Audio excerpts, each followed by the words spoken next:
G'day, hello, 17th of February 2026. And for those of you who celebrate, a happy Chinese New Year to you too. This is George. I'm just taking a break from my cooking class because I think it's important to deliver a message of hope.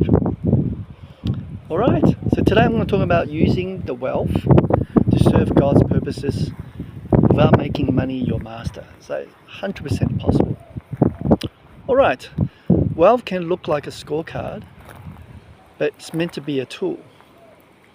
It can fund good work, bring stability to your home, and help you say yes when needs show up. Still, you can also creep into God's place if you're not paying attention. So just be careful about that. Alright, so this matters for Aussie households right now. I believe it because with rent, mortgages, groceries, bills all rising, plus other stuff, it's important to look at it. Now this post covers 3 simple ideas. It's going to check your heart, not the physical heart, but the one that talks about who you are, wise money management, and generous purpose. You won't find any prosperity hype. We're just talking about steady stewardship.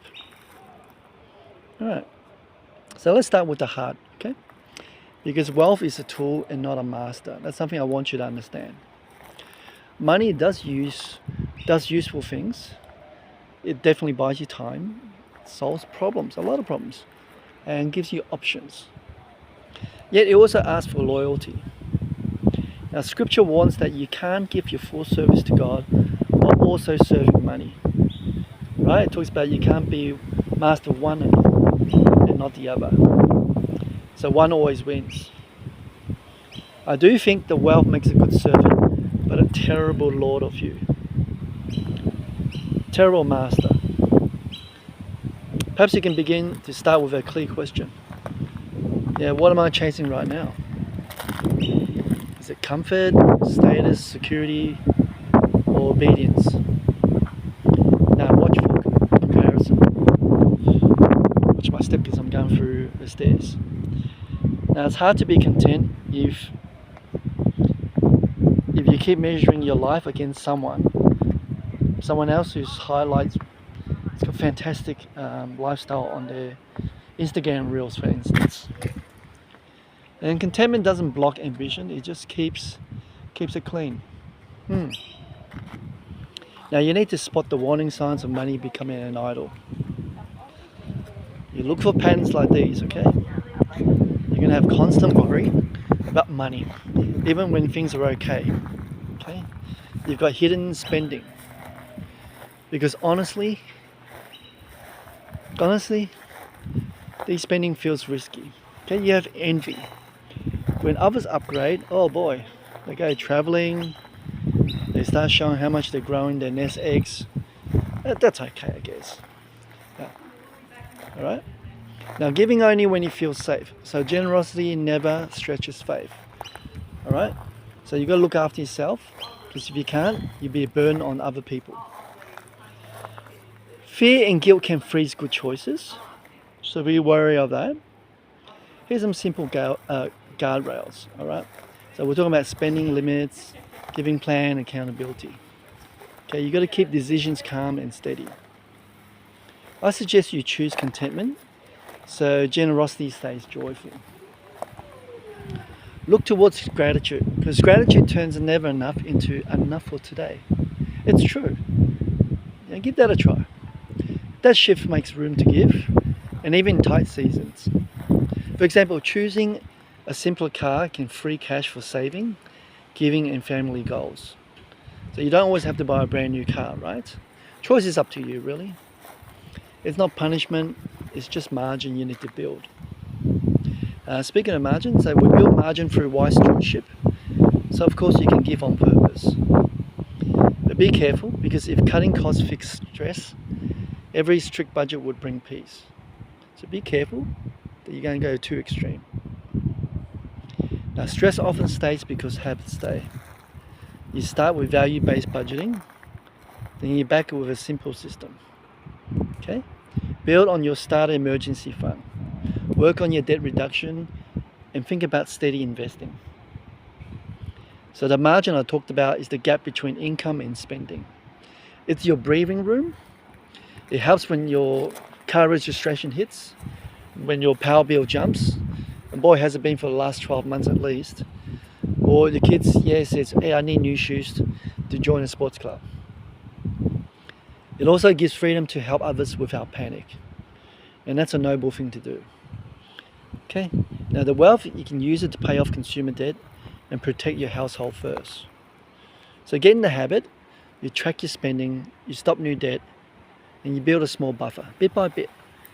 And then you attack high interest debts. Go for it.